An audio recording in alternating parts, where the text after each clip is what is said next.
घात करके चुपे जाई माला चढ़ के पियावा के खिला वही रसगुल्लावा गे जान। हे गे जान हमारा से घात करके चुपे जाई माला चढ़ के पियावा के खिला वही रसगुल्लावा गे जान।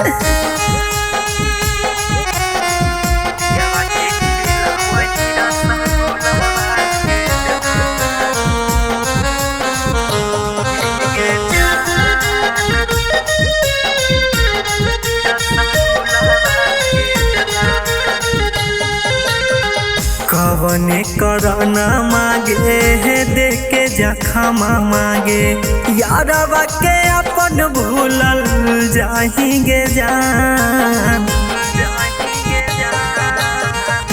के कहर बगिया में के कर बगीचावा में छोड़ी के हमारा उड़ल जाहिगे जान।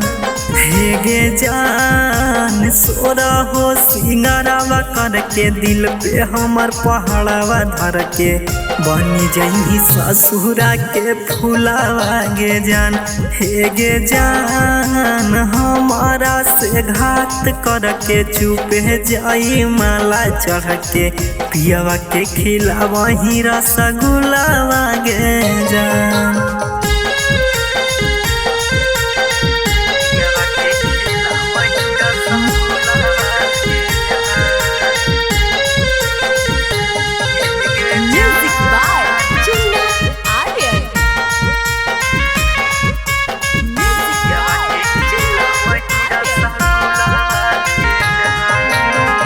कैसे भुलाई मिगे तू बिसराई मिगे खिलवा हलिया गोदी में बैठाई गे जान।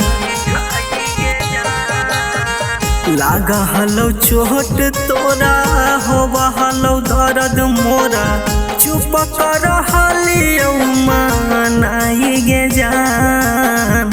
हे गे जान झूठे असरावा देके बिनई के परनवा लेके झूलमी बलम के बहिया में झूलावा गे जान। हे गे जान हमारा से घात करके चुपे जाई माला चढ़ के पियावा के खिला वही रसगुल्लावा गे जान।